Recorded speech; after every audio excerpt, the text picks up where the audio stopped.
Welcome to the Fear and Greed Afternoon Report for Tuesday, the 22nd of March 2022. I'm Sean Aylmer. Every afternoon we'll bring you the 5 news items that happened today that you need to know about. Let's jump into it. Story number 1. It was a pretty good day for the local market, with the S&P ASX 200 finishing up 0.9% to 7,341 points.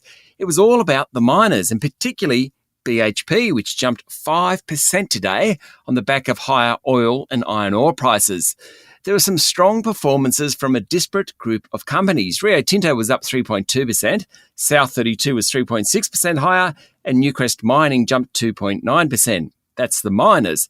But then QBE, the insurer, was 2.5% higher, while Tech Group Computershare jumped nearly 5%.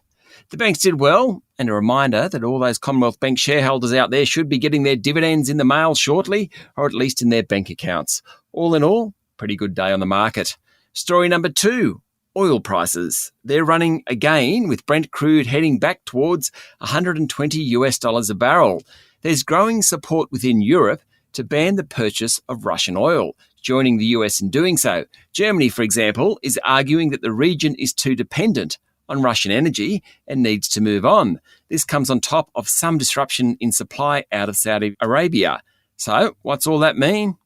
Yep, higher petrol prices, they're coming. But also strong returns from the big oil and gas companies. Woodside closed up 1.3% today, and Santos was almost 2% higher. Whitehaven Coal was up more than 4%, and Beach Energy jumped 3.3%.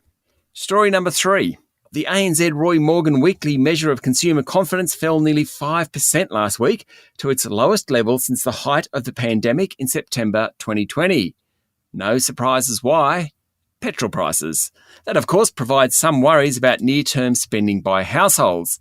Bureau Statistics figures released today show that household spending increased by 4.3% in January compared to a year earlier. Recreation and culture and food led the way. Of course, back then, that's when restrictions along the East Coast were eased. And the Reserve Bank Governor Philip Lowe today was at a journalists' award event and was asked about local interest rates.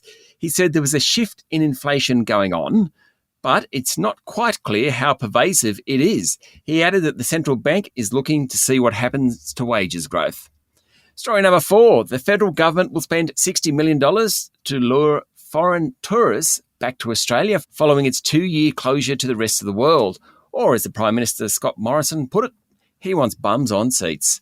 Tourism Australia is being given $45 million, including money for advertising in key international markets to boost visitor numbers to regions most reliant on tourism.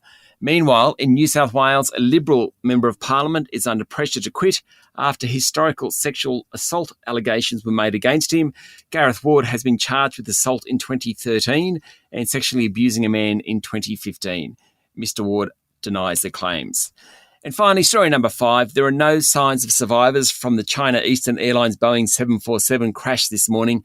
132 people are believed to have perished after the domestic flight hit mountains in southern China after a sudden descent from cruising altitude. There's been footage on the news websites and in social media showing the descent. It's very disturbing. The cause of the crash is under investigation. That's it for the afternoon report for Tuesday, the 22nd of March 2022. Don't forget to hit follow on the podcast and find Fear and Greed on LinkedIn, Twitter and Facebook. Join Michael Thompson and I tomorrow morning for the Wednesday Fast 5 by Fear and Greed. I'm Sean Aylmer. Enjoy your evening.